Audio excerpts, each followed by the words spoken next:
este tipo de pregunta. Entonces, es una manera de aislarla.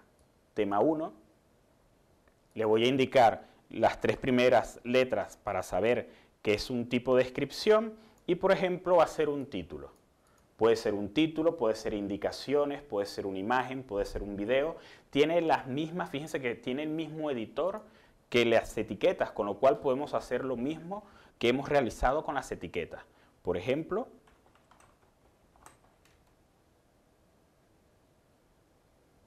voy a colocar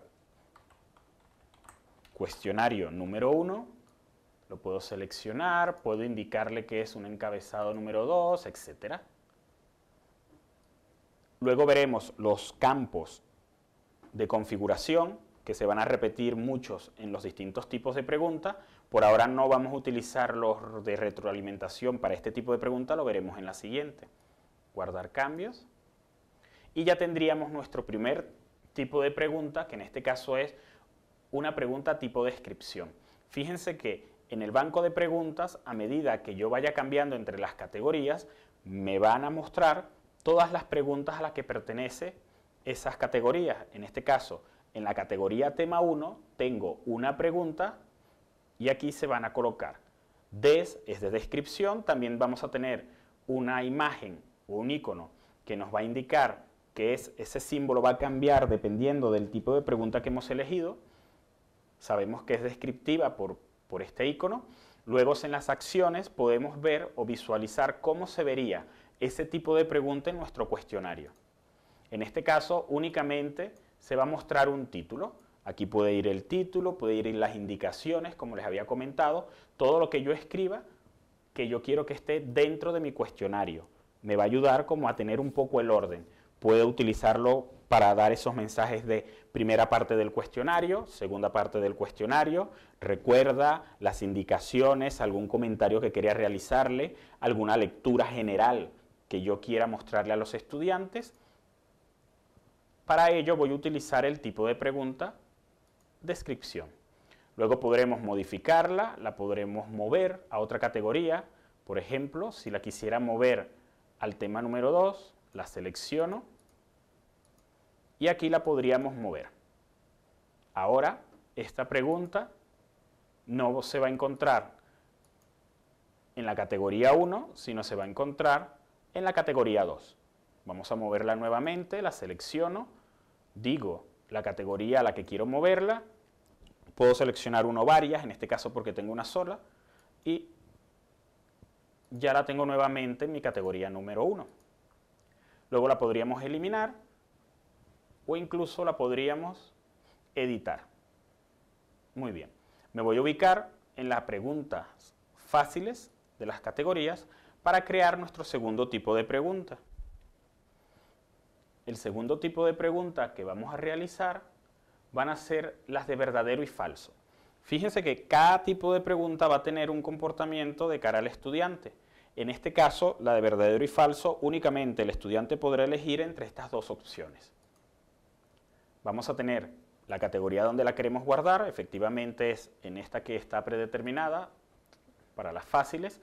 El nombre de la pregunta va a ser el nombre con que se va a guardar en el banco de preguntas. Por ejemplo, verdadero o falso, le voy a colocar día. Y luego el texto de la pregunta. En este caso, aquí tendríamos este editor y aquí vendría la afirmación. Como hemos elegido un tipo de pregunta verdadero o falso, la pregunta tiene que estar relacionada con que si es cierto o es falso. Yo puedo decir, es cierto que la teoría que estemos trabajando, puedo colocar un concepto, una definición, una afirmación, una negación. Vamos a suponer acá que la respuesta correcta es falsa. Y luego vamos a ver el resto de campos que podemos configurar. Vamos a ir en detalle y a medida que vayamos avanzando vamos a ir un poco más rápido. ¿Por qué? Porque muchos de estos elementos se van a repetir en todos los tipos de preguntas que vamos a utilizar en nuestro cuestionario. Calificación por defecto de la pregunta 1. Este es un valor predeterminado que podemos tener en nuestra pregunta. no es muy relevante, ya que al momento de estar configurando nuestro cuestionario podemos modificar el valor que le queremos asignar a esa pregunta. Por ejemplo, puede ser que esta pregunta en el tema de trabajo número 1 tenga un valor de 2 o de 3 puntos, lo que nosotros consideremos.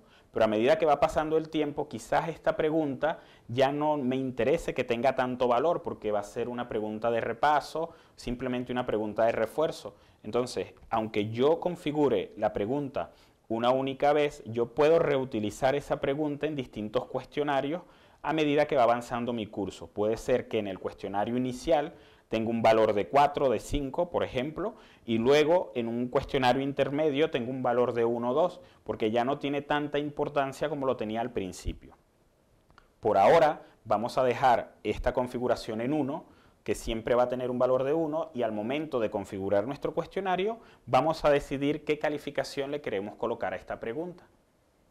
Tendríamos un factor de penalización, en este caso es 1, vamos a hablar más adelante sobre el factor de penalización.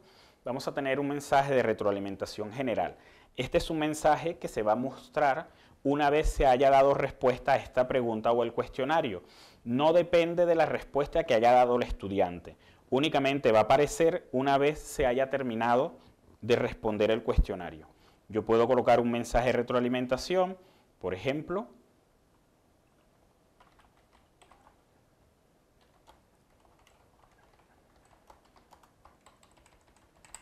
para dar más información, para un mensaje de ánimo, un mensaje de completar algún campo, de cualquier mensaje que yo quiera darle al estudiante una vez se haya dado respuesta a la pregunta.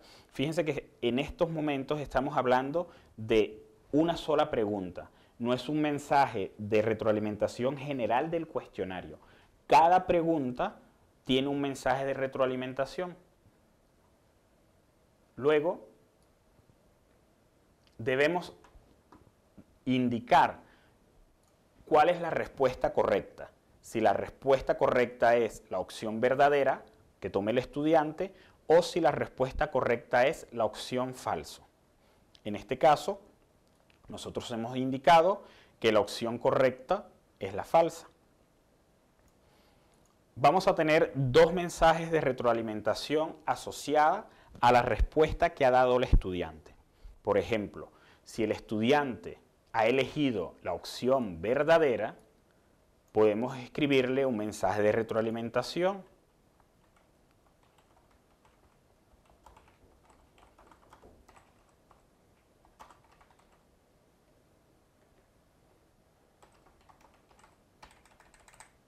¿Vale? Y si el estudiante ha elegido la opción falsa, pues le podemos enviar otro mensaje de retroalimentación. Fíjense que estos mensajes de retroalimentación no están asociados directamente sobre la opción correcta.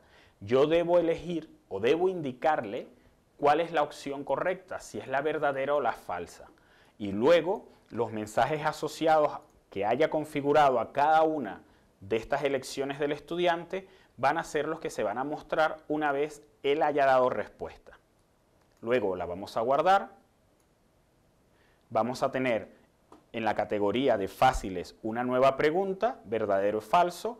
Este es el símbolo de este tipo de pregunta, verdadero o falso. Y luego podemos visualizar cómo se vería en el cuestionario.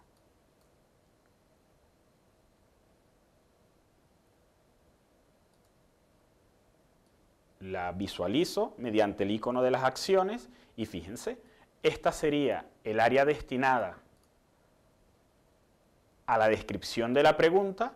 El estudiante solo puede elegir dentro de dos opciones, verdadero y falso. Si el estudiante elige la opción verdadera, se envía la respuesta y fíjense lo que nos van a aparecer. Se le va a indicar al estudiante que esa opción no era la correcta.